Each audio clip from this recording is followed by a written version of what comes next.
I'm here to learn. It's not about money. It's about pursuit of knowledge. And I want to see how they create this art on the plate, right? And by the end of it, they're like, well, we know who the psychopath is that works for free for a month, right? Instead of like enjoying his break. Getting tired of hearing all these noises in my head. I can't seem to make them go away. Sick and tired of hearing you say I'm already here. When you gonna get up and go away? Oh yeah, let's talk about your mug. Is that a Daphne mug? Yeah, this is a Daphne mug. You look. Nice. Why are you always talking about my mugs? I have a mug obsession, and if I could, my mug collection would be 3 times as large. It's like an active thing I can use every day that brings me back to a moment. It's what I love about photography is a photo can take me back to a thing as long as I'm coming back to that photo. Yeah, dude, I love that.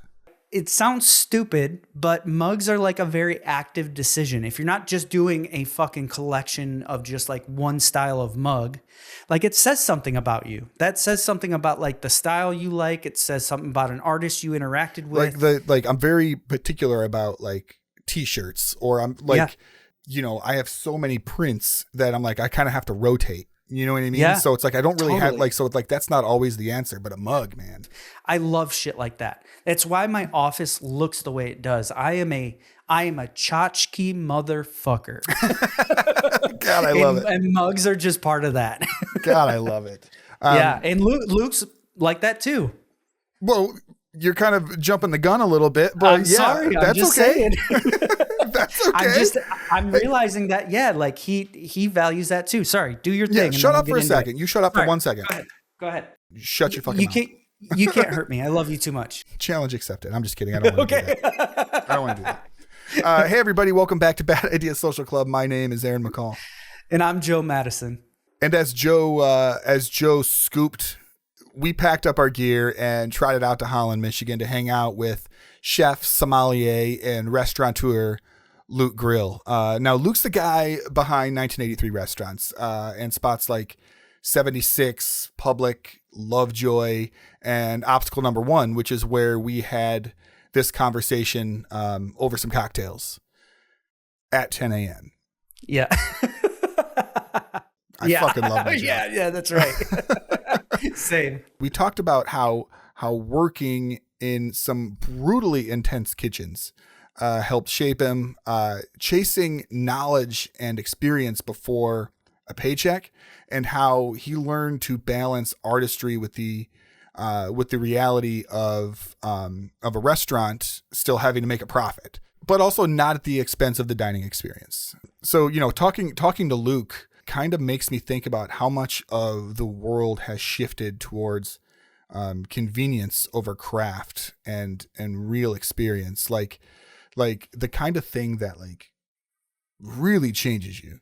The moment you enter obstacle number 1, it's like you can feel the intentionality. It's like it's screaming from the wallpaper, the bar material, the everything. You know, you can tell there's a method behind every single detail.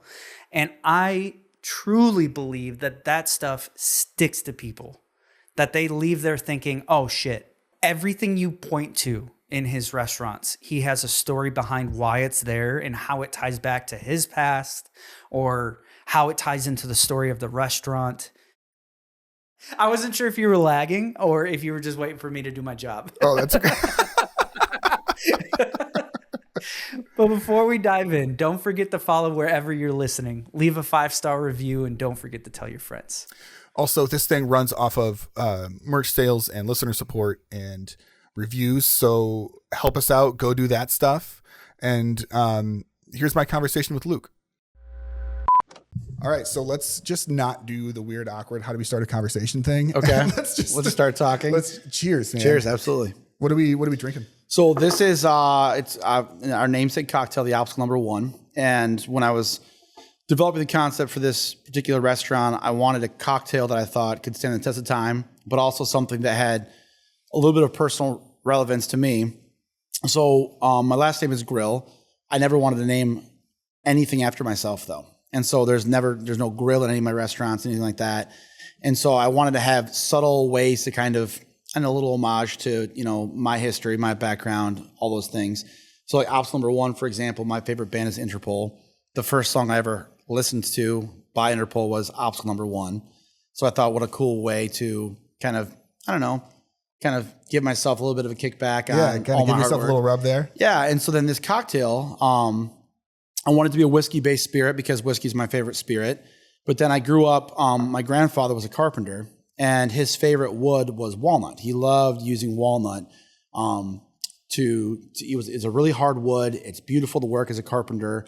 And he made some beautiful artistic wood pieces. He would do these amazing tables and just amazing carpentry.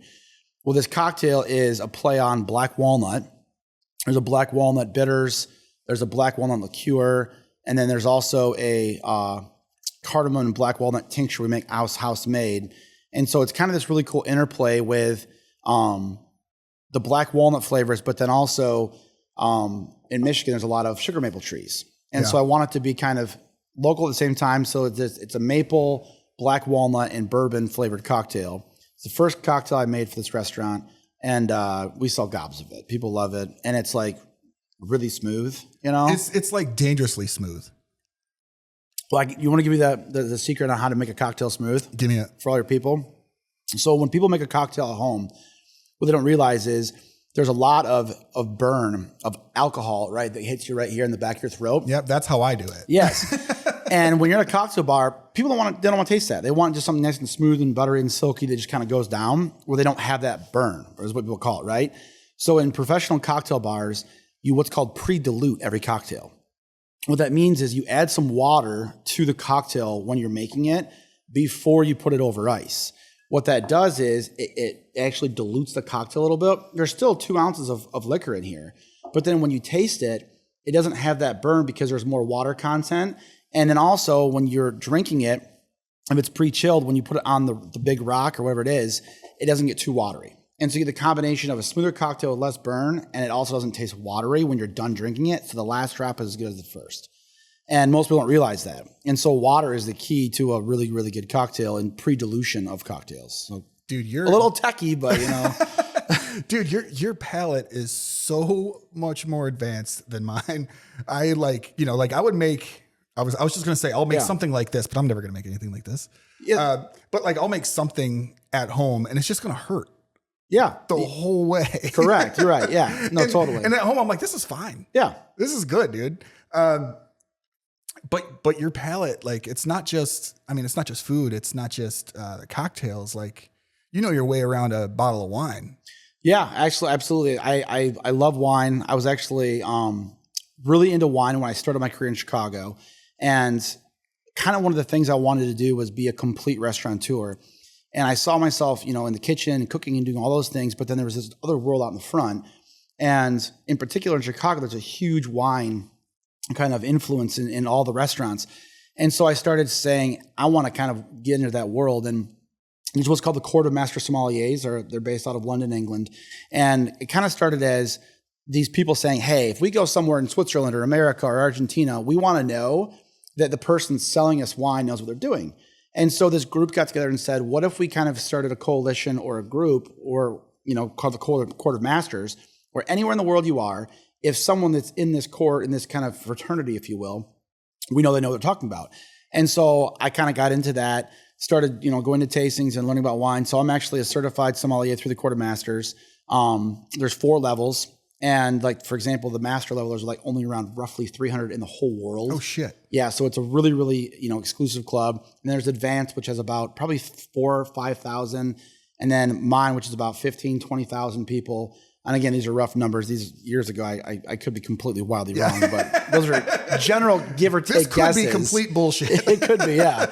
But basically, there's not a lot of people that do it.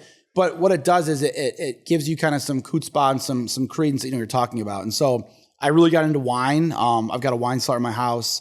All my restaurants have reserved wine lists. And, it's funny because wine is getting less popular with younger generations, but they've been drinking it since the time of the Bible and Jesus, right? And so if you think about, I love Game of Thrones, right? Walk me through how humanity exists without wine. It doesn't. Yeah. It was safer than water. And so I tell people all the time, like wine what's water too? Wine has such a place at the table. And I really wanted my restaurants to be about this synergy between food and beverage, where it's not just one, it's both that kind of make a complete meal. And so all my restaurants, I said, I want a complete cocktail program, beers, but also wine. Because in my opinion, to have a really great meal amongst friends, it includes a bottle of wine. And I think that it complements the food so well. Because like cocktails are great, but they're either too sweet or they're too strong. You know, they're more of a great way to start a meal. But once you hit your meal, you want something that's got natural acidity and structure that gives you the ability to kind of go with the food. And wine does that better than any other beverage. You've also kind of cut your teeth at some pretty serious restaurants. I have, yeah. Yep. So one of the things that I kind of said from day one was, I want to work for the best people I can work for. Because if I work for some serious people and some people that you know, don't fuck around, if you will, in this industry, I'm going to learn from them, right? And so, and one example is I worked at a restaurant called True in Chicago. This was before the Michelin Guide was in America, so there were no Michelin-starred restaurants in America. This was before that time. If it had been, there were the two main restaurants in that era in Chicago were Charlie Trotter's and True. And it was going kind of 1A, 1B with who's the best restaurant. And so when I went to work for them, it started off as an intern. I interned them when I was at Michigan State. And I went to Michigan State for hospitality business. Before that, I went to the CIA, Culinary Institute of America out in New York for culinary. And I was kind of that crazy guy where I wanted the job so bad. I wanted to work at True so bad that I said, hey, I'll come work on my Christmas break, my spring break for free. So my uncle, you know, he worked in Chicago. I slept on his couch for a month straight, got up at like 5 a.m, went to work, worked until like midnight every single day, my entire Christmas break, my sophomore year at Michigan State. And everyone's like, dude, why are you working for free? And I'm like, because I want to work here and I want to show them I'm a hard worker. I'm here to learn. It's not about money. It's about pursuit of knowledge. And I want to see how they create this art on the plate, right? And by the end of it, they're like, well, you know who the psychopath is that works for free for a month, right? Instead of like enjoying his break. But they offered me an internship that summer. That went great. And my goal going to the internship was get a job offer, and I did. And so I went to work there after college, and I learned an immense amount. I worked insane hours, but you know, Rick Germano was the chef. After a period of time, then Laurent Gras was a nurse chef. He was formerly from the 5th floor in San Francisco. He opened L2O in Chicago, which was 3-star Michelin. And these are the guys you're working with, right? Scott Tyree and Chad Ellengood, both master sommeliers for the quartermasters. They both were there in the wine program. Serge Krieger and Adam Seeger, some huge heavyweights in the hospitality industry. You know, Serge worked mainly at for Daniel Boulud in New York City before he came to Chicago. And these are the people I'm working with every single day. Yeah, just some motherfuckers. Yeah, absolutely. And it was intense. I mean, I'd see people get fired on the spot because they drop a glass on the floor. They're, you know, abusive conditions sometimes in my opinion. I've heard rumblings about that from people in the 100%. And space. It's different now, but like you probably saw the stuff with Noma. I don't know if you saw it recently, but you know, a restaurant by the name of Noma in Los Angeles, formerly from Copenhagen, where the owner actually had to step down, and you know, a lot of difficulties because of just work culture. But the thing about the restaurant business, and I'm not complaining, I learned a ton, so I'm not in any ways mad about what happened, but it was intense. And you have to have thick skin because they come to work and they are not fucking around. I mean, they're trying to go to be the best restaurant in the country, or if not the world. And you have to work for these people and understand the intensity of it every single day. And my poor wife and my kids, I mean, I'm a pretty intense guy to this day. And a lot of it's because of the places in New York City or like True in Chicago I worked at. And when you work for these people, you know, it's kind of, they always taught me like iron sharpens iron. Yeah. And like, is your iron blade going to cut theirs, or is their blade going to cut yours? Which is a really intense kind of concept. Yeah. But it was kind of one of those like, how are you going to kind of figure this out? And so, yeah, I mean, I worked probably 100 to 110 hours a week. It was insane, but the amount you learn is crazy. And did you ever have that feeling of like, man, this is a lot, this ain't for me? No. I think that from a young age, I always wanted to be in restaurants. You know, I had an easy bake oven when I was, you know, like a 3rd grader. I asked my parents for it for Christmas. I really got into cooking at a young age. I started watching Emeril on TV when I was, I think, a 4th or 5th grader. We were on spring break, and I was like, what's this? This is pretty cool. And then I started watching it. I loved it. I went to a couple of his book signings. Started cooking at home all the time. I was really into great chefs of the United States and great chefs of the world. They were both on TLC. And I looked at it and I thought to myself, these are people that get to take their artistic expression, put it on a plate, and they get to see people smile. That's cool. Huge. That's a payoff. That's cool, right? And it's not in their house. Like if you draw, paint a picture, right? And then someone who buys it, you don't get to see them enjoying your art, right? Right. You assume they're going to, but you don't get to see it. When you're in a restaurant, it's instant gratification. So you're making it and then you're seeing them enjoy it. That's special, right? And so it's almost a drug in terms of like seeing people having that emotional enjoyment of your artistic form is cool. And so I think when I went to Chicago, it's because I said, these are people that are the best at their craft. They're best at their artistic expression. I want to learn from them, right? And so, yeah, I think that even when you're working crazy hours like that, I knew, number one, this too shall pass. Number two, I knew it was for a greater good in terms of I just put my head down. I never really tried to go for money. I always went for knowledge, right? And I think that's one of the things, if there's younger people that are watching this, don't care about making money when you're young. Just try and learn. Because the thing is that when you're young, you're stupid and you're going to do things that are not intelligent. Yeah. But then all of a sudden when you get older, you're like, wow, I'm really glad I learned that, because if I hadn't, yikes, right? And so I think in the restaurant business, it is sometimes can be a difficult culture, long nights, weekends, hours, but what you get in return is unquantifiably important if you want to become your own boss, if you want to be a restaurateur, if you want to open your own businesses. Okay, well, how did we get here then? How did you get from working at these gnarly places to I'm going to do my own thing? Yeah, this is a great question. So, having worked in places in New York and Chicago, I realized after a few years, like, okay, I don't have the money. My parents aren't gajillionaires, right? I don't have like, here's $1 million, Luke, go open a restaurant. That wasn't my story, right? I grew up on a farm. My parents did well for themselves. They supported me massively, but they weren't going to bankroll my first business, right? And so I knew, okay, there's no way I can compete with the Levy restaurants and the Let Us Entertain Yous in Chicago, or, all the different groups in New York City. And so I'm going to have to find a way to do this on my own. And so I wanted to work for an independent restaurateur that I felt could be more like me. There's a gentleman by the name of Bill Roberts. He owns Roberts Restaurants in the Detroit area. And at the time, he owned 2 restaurants, and he was in the process of wanting to open a third. And so I kind of got linked up with him.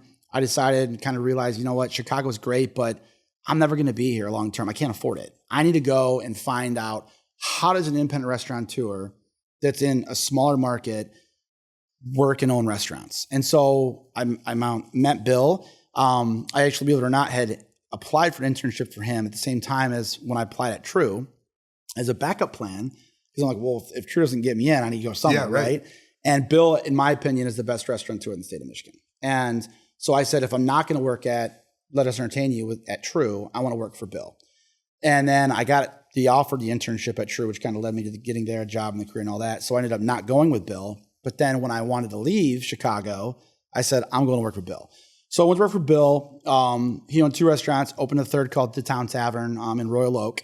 He's kind of out of Birmingham, Michigan. He owns Beverly Hills Grill, Street Side Seafood, wonderful restaurateur.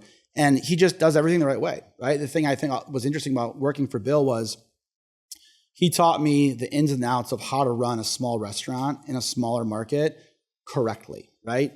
And how you do things a certain way, you don't cut corners. And I think similar to Chicago, you don't cut corners either, and you do things a certain way. But I think that when you're seeing a guy do it that's not, 50 restaurants and worth hundreds of millions of dollars, it's different when it's only a couple of restaurants. And so I learned an immense amount, and I think I got to grow up at the same time. When you're graduating college and you're only a kid, you make a lot of stupid mistakes. And I think Bill, one of the things I'm thankful for is he realized I had a lot of talent, but also I was an idiot, and, young kids are cocky and they think they know everything. Yeah. And I'm sure I was probably a fucking handful to manage. Just walking around with this ego. Oh my gosh. And and part of the problem that made it worse too is I worked these great restaurants in Chicago and Detroit, New York. And so I knew I was pretty talented at restaurants, made it worse. Right. And so I apologize if any of my former coworkers or managers are listening, I'm different now, I promise.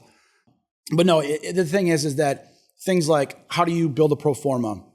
Looking at labor cost, looking at, beverage costs, looking at how to build beverage menus, how to build different food menus, how to take the idea of what a customer wants versus seasonality versus what makes money, and kind of juxtapose and interplay those things in a menu. Because one of the hardest parts of a restaurateur is you have what you want to sell, you have what the customer wants to eat, you have what makes money, and those are wildly different things. And you've got this thing called seasonality that comes into it too.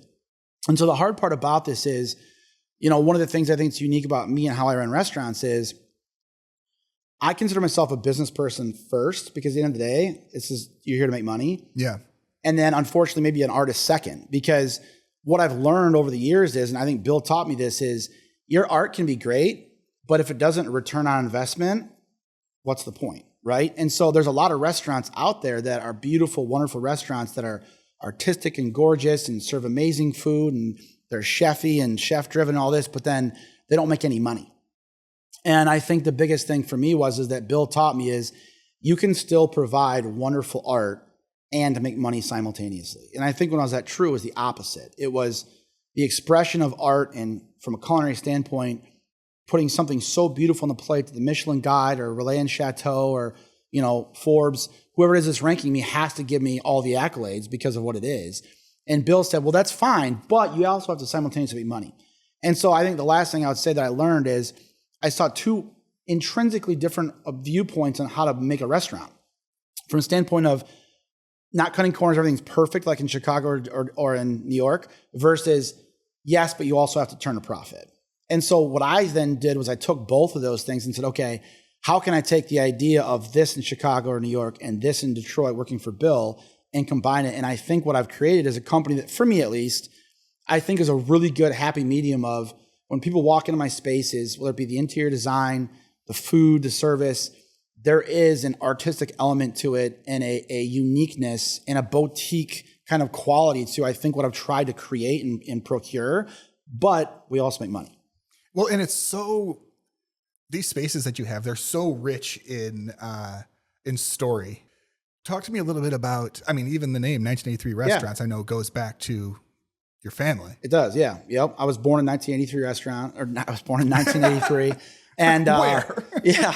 And kind of funny story, when I created the logo, I went down to East Lansing to fill out the form to form my LLC, and I put restaurants plural. And she goes, do you own multiple? I said, no. And she goes, well, why are you putting an S on the end? I said, because I want to open more, right?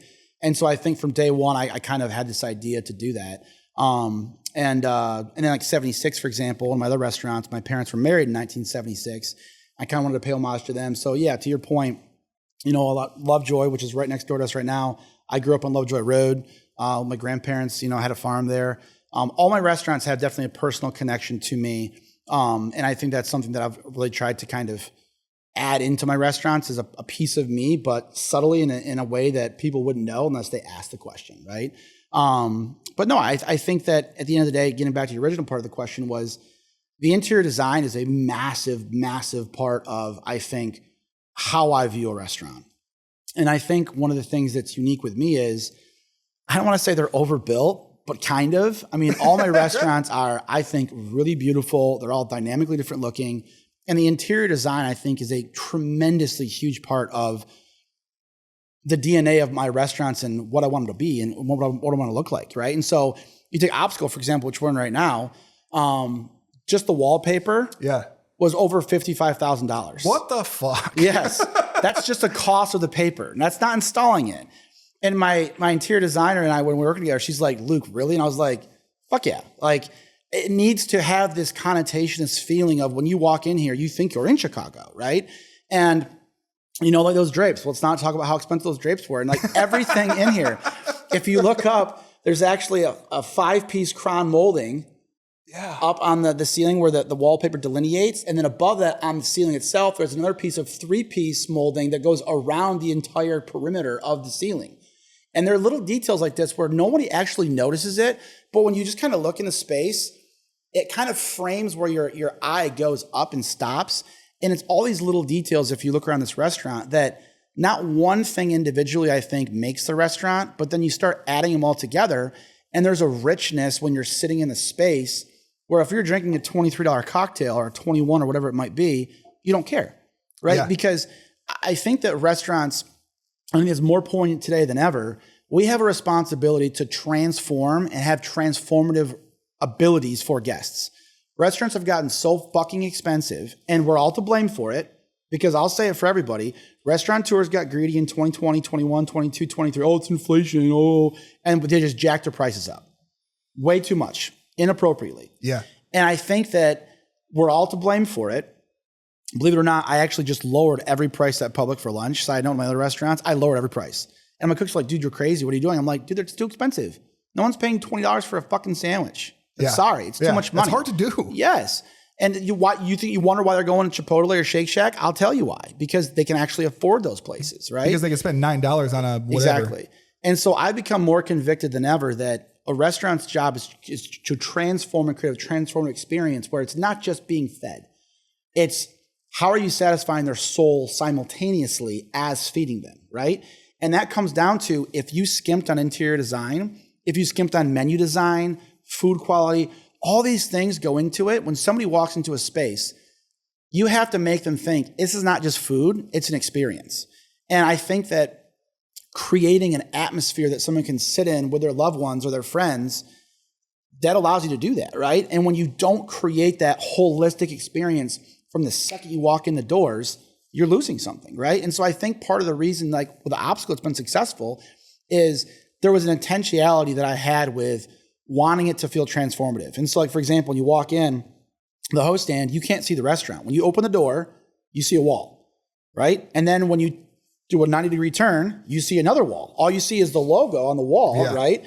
And then, what a beautiful logo it is. It is sweet.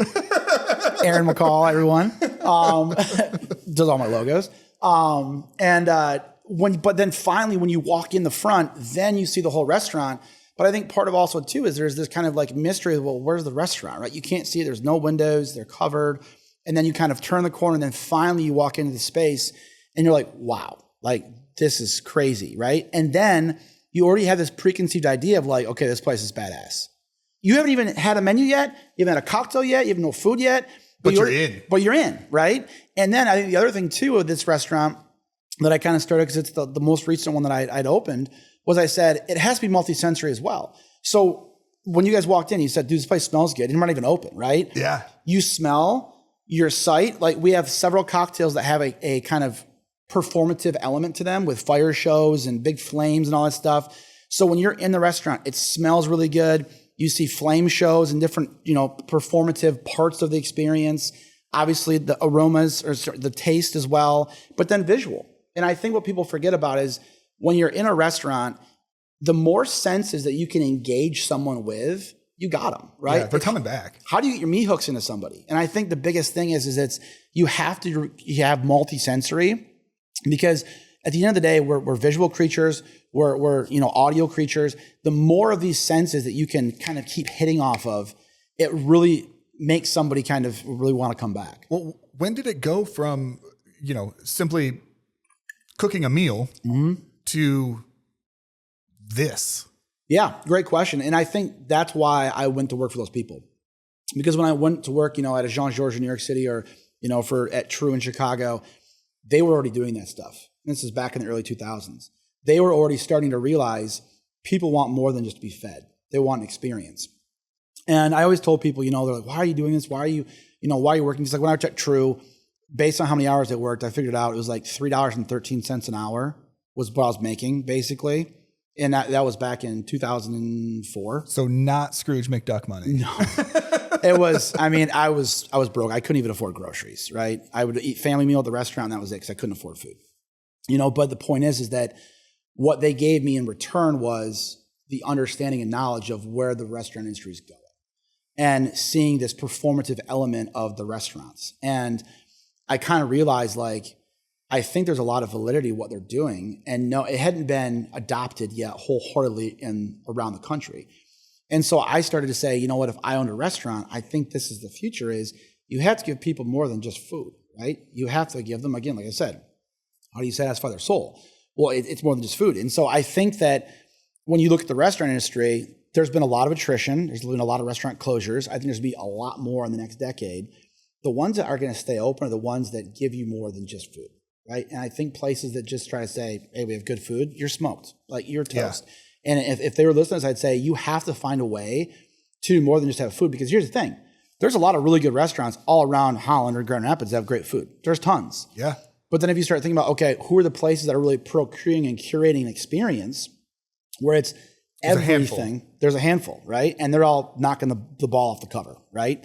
And I think that's the thing is that it's the money is out there and the people want to spend it, but you have to give them a reason to walk through the front door. If you're doing the same thing as somebody else, why would they come to you? You have to give them a reason why there's differentiation between you and somebody else. And I think that, it's kind of like with Poquito, right? Let's talk about it. I closed Poquito to reopen a new restaurant called Lovejoy. I love Poquito. Restaurant, made money every single year it was open. It did great.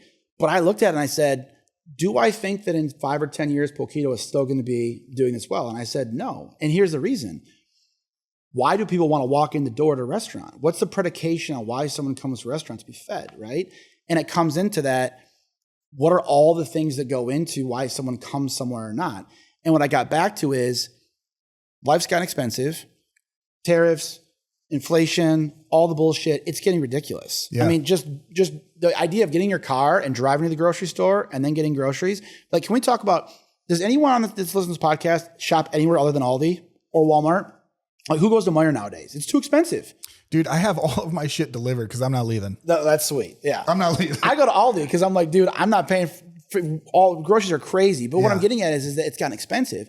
And so with Lovejoy, I said to myself, okay, if I'm going to satisfy someone's soul, I have to also satisfy how hard they're working, how hard they work for their money, and is it worth what I'm asking them to sacrifice to come to my restaurant, right? Yeah, so it's a show of respect for your customers. Yeah, it's a wild concept when you think about it. But if you think about it, how is somebody going to have a soul-satisfying experience and be able to feel genuine hospitality if they leave my restaurant and be like, I can't ever go back there again, it's too expensive. I don't want to go back there because it's too expensive. Yeah, or I'm going to go there once a year. Cool. Exactly. I did it. I'm done. I'm out. Correct. And so I think with Lovejoy, what I said was, I need to create a restaurant where somebody can come and have a great meal and say, you know what, this was delicious, but I can actually afford to come back here. That to me is meeting a guest where they want to be met and understanding the whole idea of why they'll come back. It's not just food, right? It's not just a burger on a plate. It's you have to meet them where they're at and say, how do I create and procure this experience that is, holistically, kind of enveloping their entire essence, right? And so like at Lovejoy, every entree is between $21 and $29. Every entree. You want steak, you want king salmon, you want chicken, a burger, everything. And it's I did it on purpose because I said I won't be able to come in here and say it's $28 for this and only $22 for that. I can bring $6. Yeah. Right? Whereas other restaurants, you'll see a steak for 38 or 40 or something for 32 or 33. And these restaurants are starting to try and push the boundaries on what they charge for stuff. I was gonna say, it sounds a little bit like gouging. Yeah, it is. In my opinion, like, I won't name restaurants, but I've seen restaurants in the area where they're trying to serve trout for $34, $36. I'm not paying that. Well, you can buy trout for like $8 a pound. Yeah. So do the math. If you give somebody a third a pound of trout, which is let's say half pound. Let's get frisky. It's $4 fucking on the plate for the trout. If you're at $32, do the math. That's extortion. Right? Yeah. They're just straight lacing somebody, And so I think what I said was, let's not pick cheap proteins like trout. It's like lake perch, right? Again, being 100% transparent. We pay $18 to $19 a pound for lake perch over at Lovejoy, right? That's expensive. So if you give somebody a half a pound of perch, right? You're talking $9, just the cost of just the perch. That's not food costs, insurance. That's not labor costs. That's not utilities. That's not rent. That's just the cost of just the perch. Not even the salt. Not even the oil or the breadcrumbs that go on the perch. Just the perch. Well, we're at $27. That's a 33% cost on just the perch. Nothing else. Is that a good cost, Lucas? No, it's not, right? But here's the point. If you walked into Lovejoy and my perch was $35, would you order it? I wouldn't. It's too expensive. I'm not getting that. No way. Not happening, right? But the thing is that's where it comes back to where Bill taught me as a restaurateur how to make money. And that comes back to menu mix. And we talked about originally about how do you blend making money as one bucket with what you want to do as second bucket with what the customer wants, which is a third bucket. And it's this really delicate symbiotic dance of how do you blend these three things together that don't want to blend to create a experience that people want. And so every time somebody buys, I won't say it, but like chicken, for example, buy more chicken, people. That's how restaurants make money, right? There's things on the menu that make you money. Whereas things like our perch, for example, that's what I call a loss leader, right? It's a leader for us. We're going to lose a little money on it, but we're okay doing that because what it does for us, it kind of reverberates through the rest of the concept, you know? And so, dude, I get that. I don't know. It was probably a month ago or something. I brought my wife out here, and we went to Lovejoy for dinner. I got the perch. okay. It was amazing. I appreciate the pricing. Yeah, exactly. Right. That's the whole story. Yeah. 100%. It was great. Yeah. It was great. But what about this fourth bucket, right? Because there's Luke too. How are you getting your artistry in with the tension of running a business? Fabulous question. So if you can indulge me, I'm going to tell a little bit of a story. When I was at the CIA, Culinary Institute of America, one of the really cool things about that university is you do 1 year of school, it's year round. Then you go on a 9-month internship. They call it an externship, where you're forced to leave the school for 9 months, work somewhere else in the real world. And then after your 9-month externship, you come back for your second year, and then you graduate. And so I knew I wanted to own restaurants someday. I knew I, again, didn't come from, a gajillionaire family, could just, here's millions of bucks, whatever you want. So I knew I wanted to own restaurants in Michigan someday. So I chose to work for the Amway Grand Plaza Hotel Corporation. And so they had at the time the only mobile 5-diamond restaurant in the state of Michigan in 1913. And I said, I want to work for high-end restaurants. I've been working some place in New York City simultaneously while being at the CIA, which is in Hyde Park, about 45 minutes north of New York City. And so I kind of wanted to continue working for the best I could find, right? So I chose to work at, Amway Grand Plaza, which is where the 1913 was.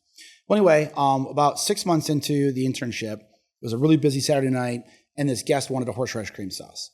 And the chef's like, I don't have time for that shit. Not happening. I was like, chef, I got it, right? I got a minute. I was in Garde Manger that day, which is like salads, cold desserts, cold appetizers. I was like, I got this. So I went back to the walk-in. I grabbed some horseradish, a lemon, some dry vermouth, some burmany, which is like a mixture of like butter and flour made into a paste that you can use to make quick sauces, a little bit of heavy creams and creme fraiche, all these different things. And I just started busting the sauce real quick. I had an induction burner on my station, made it myself. Got a Tammy or a chinois, which is like a fine mesh strainer, strained it through, put it in a little sauce boat, gave it to the server. And they had these kind of old school like doors with like the porthole kind of circle, you know. And so anyway, so I'm kind of sitting there like looking in the porthole, waiting for the guests to see their reaction. And the server walks it over and they, give it to the guests. They kind of pour it on their fish or whatever. And I see this big smile. And like right there, I was like, fuck yeah. Fucking did it. That was awesome, right? That was so cool. Like, I made that and they just smiled. Like I made their night. They're happy. They're excited. That's huge too. And that feeling 100% doesn't ever get old, man, because I when I used to do like a lot of art markets and stuff, like, like you said earlier, you don't know once something leaves. Yeah.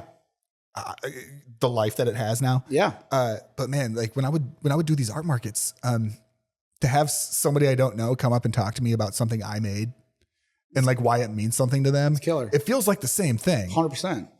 I totally agree. And so I think to answer your question, that fourth bucket is where do I get it is it's not all the time, but here and there, kind of in the shadows or in the corners, the distance, I get my little breadcrumbs here and there where I have those moments, right? Where I know that somebody had a good time. It would be maybe an email or a card, or I'll walk up to a guest, or I'll come to one of my restaurants at lunch or dinner and I'll see him smiling. There's lots of subtle, small ways that those little wins kind of pile up. And that's what drives me, right? Because at the end of the day, this is a really hard business. It has a hugely high failure rate, which is very widely, publicized. Yeah. And it's tough. I mean, I'm not going to sugarcoat it. This restaurant, the industry is very tough. I mean, restaurants they're a brutal business. They're not for everyone. There's a reason why it's such an incredibly high failure rate.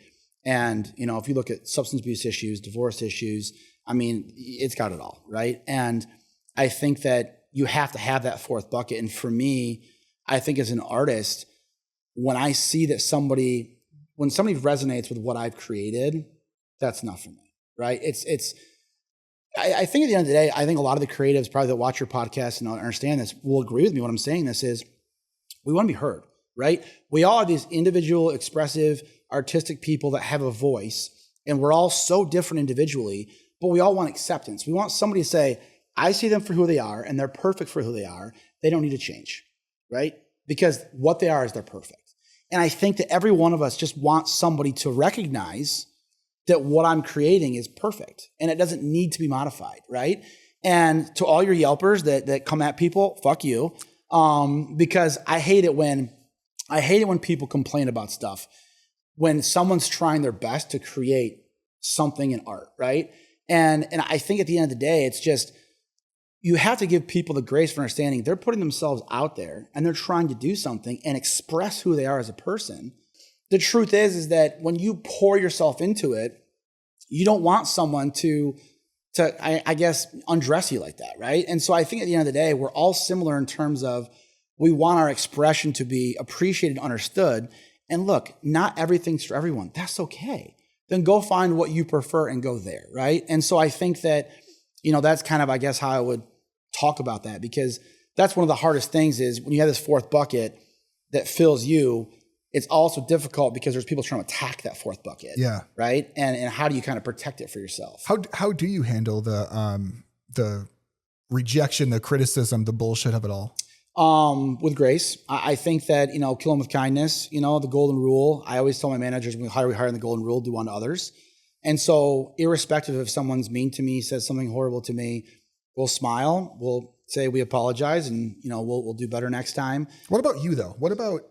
I think for me, what I've learned is I have to just, like, for example, like Yelp and all those rating sites, I don't look at any of them. Yeah. Don't read the comments. I don't. And I can't because I care too much and it's too personal to me. I literally can't read them because it will ruin my entire month.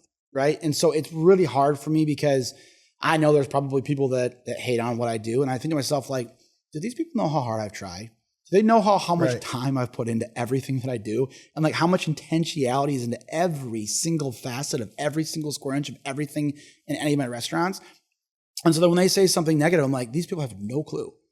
And the funny part too is that, not to sound cocky or egotistical, but like, really, and you think you could create any of this, my friend, sitting back on your computer at home?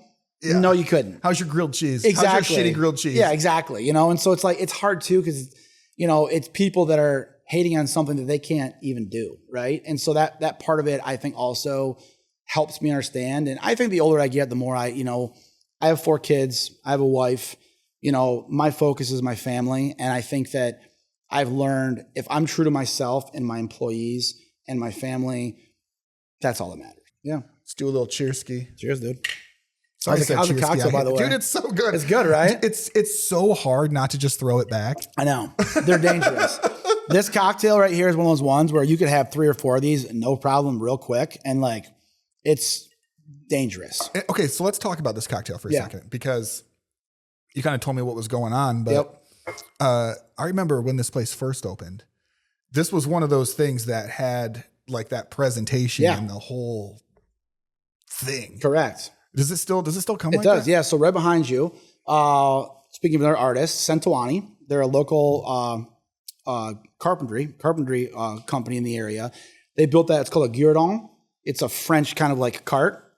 And then those wooden planks that you see it on, what we do is we actually put the glass inside of those little coquettes, those little cast iron coquettes. They are filled with wood chips, and it's a combination of black walnut, a little bit of maple, and applewood, and we smoke that. And then we put them inside that cloche, which is that glass dome. And so we'll do is we'll wheel that to the table. We'll take that whole, we'll put it on the table. We'll explain the whole situation, and we'll smoke at table side. And then we actually kind of like wave the smoke in front of the gas. It's really cool. Since day one, that's how I've done it. But again, it's one of those things where, the glass domes were custom made for us. The wooden cart and the wooden, discs that everything sits on, that was custom made, all by local artisans, right? And the whole idea was we wanted to kind of have artists on top of artists on top of artists, all creating this piece of art that you consume, right? And it's since day one, it's been our best-selling cocktail. It still is to this day. People love it. And I think it's fun too. And like, it happens every once in a while, but my favorite thing is when somebody is drinking an Obstacle One, listening to the song Obstacle One in Obstacle One, because it's on the playlist. It happens once a night. And so there's always a few people that'll be drinking an Obstacle One while the song comes on. Every night? Usually, I'd say at least a couple times a week. Love it. And they have no clue, like, they don't know what the song is. And so if like one of us is in there like, hey, just so you know, 'Cause it's a great song, by the way. God, that's rad. All right, let's go topic hopping. Yeah, let's do it. Kind of a hard turn. All right. When you're gone, what do you hope people say about you? I'd say 3 things. Number 1, I think I want people to say that I was a good dad. You know, I try really hard to teach my kids, again, golden rule, how to be, you know, ladies and gentlemen, how to, you know, treat people with empathy and respect. That's my goal. I think number 1 I'd want to say is that my children are reflections and representations of me in terms of how I want others treated. You know, one of the things I'm really big on is anytime we go anywhere, I always tell my kids, look them in the eye and say thank you, right? Having mutual respect for other people, you know, being a lady or a gentleman. I think that, you know, decorum, empathy, and compassion are things that are dying in today's day and age. And I'm trying to hold on to that as how I raise my kids. I love that. Yeah. And so that's one I'd say that is huge. I know what I would say. Second, I'd say is that I was a beautiful artist when it came to culinary arts and hospitality. I've done my life's work is to create hospitality where people can walk in and feel like they're walking into my house and have a great meal and experience. And I would love for people to understand that I did what I wanted to do and set out to do in my career, which was to do really well at this. And third, I think, you know, I'm a Christian. I go to church, and I think that a big part of who I am is, you know, making fishers of men and, you know, leading more people to Christ. And I think that, you know, having my beliefs be a part of who I am is important. We're closed on Sundays in my restaurants. I go to church on Sunday, right? And so I think that it's something where it's not overtly obvious in my concepts because I purposely kind of want that separation of church and state, if that makes sense, you know? Yep. But I also want there to be kind of a unwritten, unspoken, hey, I'm guessing this person's probably, you know, a Christian or religious, you know? And so that's something I think that my hope is that people talk about. Finish the thought. Creativity requires patience. Everyone has creative juices flowing in their mind, but you have to be patient and waiting for it to manifest into an expression that fits you, right? And I think that a lot of times people try to rush something. They try to rush art. They try to rush an idea. And I think that having the patience to just sit back and let it come organically. Let it bloom. Yes, is the most important thing. This is maybe a loaded question. Yeah. What would your last meal be? Ooh, great question. Okay, I'd probably do a selection of items. It would be a combination of some of my favorite. So I'll talk beverage first. Macallan 50-year Scotch. Yep. A glass of that.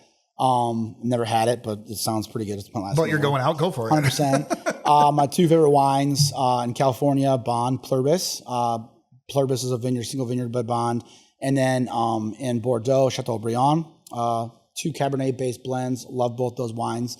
That's my beverage. Pellegrino would be my water of choice. And then for food, I think that the Lovejoy layer cake, I think would be my dessert.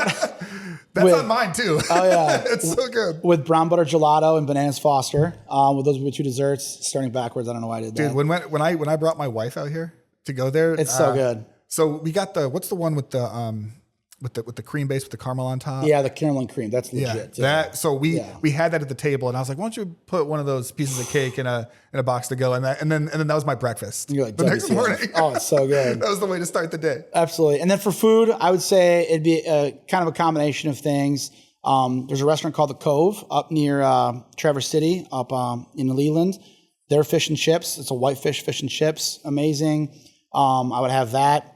I would have some really amazing sushi, you know, some bluefin, you know, otoro tartar, miso sea bass, and then a couple last items. I would probably do a really perfect USDA prime New York strip au poivre. I think it's one of the best things out there if it's done well. And last but not least, I love spaghetti squash. I love spaghetti squash. Yeah? Yeah, just like a maple-based spaghetti squash, roasted, really, really delicious. Just kind of a side dish, and cream spinach. Hell yeah. Yeah. What's the best or the worst advice you've ever received? I would say the worst advice I ever got was don't sweat the small stuff. I think that's horseshit. The reason I'm successful is because I sweated the small stuff. I think that details matter, especially if you're an artist, right? Oh, I'm sure no one will notice that missed brushstroke. Yeah, they will. Yeah, right? They notice. They notice. And I think that the details do matter. And so many times growing up, people say, oh, don't sweat the small stuff. You'll get anxious about it and it'll keep you up at night and yada, yada, yada. dude, if you're a creative, the small stuff is the difference between why they pay for your services versus somebody else's. That's it. You know? And so I think the small stuff massively matters. And so many people tell people that, which I think is total bullshit. The best piece of advice, I think probably, you know, when I was about to go to college, my dad wrote me a letter and he gave it to me and it was in writing and stuff. And one of the things he said in there was to just always be myself, you know, and no matter what happens, don't lose sight of who you are, right? And don't lose sight of the person that you are and who you're going to become. And never compromise your own integrity or who you are for someone else to not be yourself, right? It seems so simple. Yes. And I think when I went to New York and Chicago, that's when I realized, like, oh my gosh, like when you're in these big cities, it's a lot harder to be yourself when you're in this humongous pond and you're this tiny fish, right? And so I think that's one of those things where it became more, I think, poignant when I was in these larger cities about what that actually meant. And so I think to this day, it's still true, you know, and I think you know, like, for example, we're closed Sunday, Mondays. We talked about Sunday. Well, on Monday, I closed Mondays because how can I justify when my employees are just getting their teeth kicked in and we're so understaffed and nobody wants to work in restaurants right now and all the stuff that's going on, I need my people a break. And so I said, you know what, we're going to be closed Sunday, Mondays. And I was the first person in the area to do it. To my knowledge, the first restaurant in Grand Rapids, anywhere that I was in the newspaper saying we're closed Sunday, Mondays. I'm doing it for my people because they need a break. And well, then as the COVID lockdown started getting easier in 21, then 22, and then finally 23, fully open up and all that stuff, I kind of sat back with my wife and I said, I think I'm going to stay closed on Mondays. Everybody else is starting to reopen. A lot of restaurants are open 7 days a week, you know, assholes. Well, yeah, it's like, do you really care about your people? No, you care about profit. Let's be real here, okay? Don't try and come at me that it's about anything else. It isn't. You want to make as much money as possible, right? It's the truth. And I said, if you're going to have a conviction, shouldn't you have a conviction, right? If your conviction is buyable or malleable or changeable, then it's not a conviction. And I said, if you really care about your people, to your point of like, you know, being true to yourself, right? Then shouldn't you keep your convictions? And I kind of said to myself, well, you know what? I love my employees. I wouldn't be here if it wasn't for them. Why doesn't everyone in my company deserve a 2-day weekend every single week? They do. And I said, I'm going to be true to myself and say, you know what? If I can't make money open 5 days a week only, then I shouldn't be in business. Yeah, you're doing something wrong. Correct. Because if I can't give every one of them the best possible life possible, still inside of being a restaurant, then why am I doing it? And so I'm sure there's lots of people who listen to this who disagree with me. They'd say, this guy's an idiot. Well, fine, that's fine. But my personal conviction, who I am, like me being true to myself is, would I be a hypocrite if I'm sitting at home on Sunday and Monday with my family and they're all working? Yes. But if I can give them some time off, yes, they still work Fridays, they still work Saturdays, obviously. But like, what can I do as a small olive branch to them, right? And so I think being true to myself is saying my personal convictions mean that everyone should have at least the same basic idea, which is we all have 2 days off. Everyone in the company, myself included, have the same 2-day break. Every one of us. And I think it comes down to that advice my dad gave me, which is be true to yourself and stick to your convictions. And I've done that. And so I think to this day, people love it, and we will never be open on Sunday, Monday. That's fucking rad. Yeah, it's pretty cool. What's your walk-up song? Walk-up song. At my wife, or my wedding. You're going to kick in the door into a room. Oh, yeah. Fucking Luke's here. Oh, yeah. It's the same one as my wedding. Slow Hands by Interpol, you know? Yeah, fuck yeah. Yeah, at the very end, at the last refrain, right before they hit the chorus again, it's all the bass, the drums, the acoustic, all of it comes in at once, and Paul Banks' vocals, and it's like, dude, it's the best. And dude, I love that at your wedding you didn't go with some fucking bullshit. Our song at our wedding was Love Gun by Kiss. Yeah, let's go. Just a song about Paul Stanley's dick, and it's like, that's how we're starting our marriage. I love it. The same with me. I told him, I'm like, babe, I love you, but it's going to be Interpol and Slow Hands, and it's not negotiable.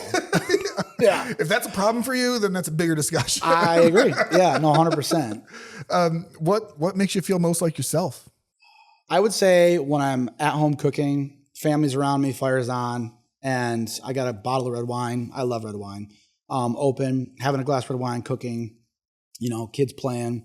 That feels like me, right? It's just that's what I live for, and that to me feels like a perfect situation. Does cooking at home weigh more than putting it out there in public? No, it's cooking it at home for me is cathartic. I mean, it kind of centers me, it grounds me, it relaxes me, because it's the one time I selfishly get to cook what I want to cook, right? Yeah. Where I'm not cooking for somebody else, I'm cooking for me, right? And so like last night, for example, I told my wife, she's like, "You're an asshole." I made myself pork chili, right? I got a 2-pound pork butt and I slow braised it, and I made, got chipotle and ancho chilies and a double bock beer and all this stuff, and I made this just banging pork chili. I even said to my wife, I was like, "Dude, this is really good." Like, it was delicious, and none of the kids ate it. My wife didn't eat it. I made them their own dinner, but I was like, I want to cook something for me that's, again, soul satisfying. And I was like, this is freaking delicious, and I went to the store and I got some Fritos and some sour cream, because like, can you eat chili without Fritos and sour cream? I say no. No, the correct answer is no. Correct. And so like, I was like, I'm doing the whole thing, and it was so good. But like, in a weird way, for me, it's like mental health, right? How do I like provide mental health to myself? That's the way I do it, right? And so the restaurant business is so stressful, and there's so much going on. I mean, like this weekend, for example, at public on my restaurants, we had a dishwasher and a line cook both call off on the same night. Awesome. And so like, how do you fill that in? Then on Saturday, we had a line cook with their 2 weeks notice in at 76. Delicious.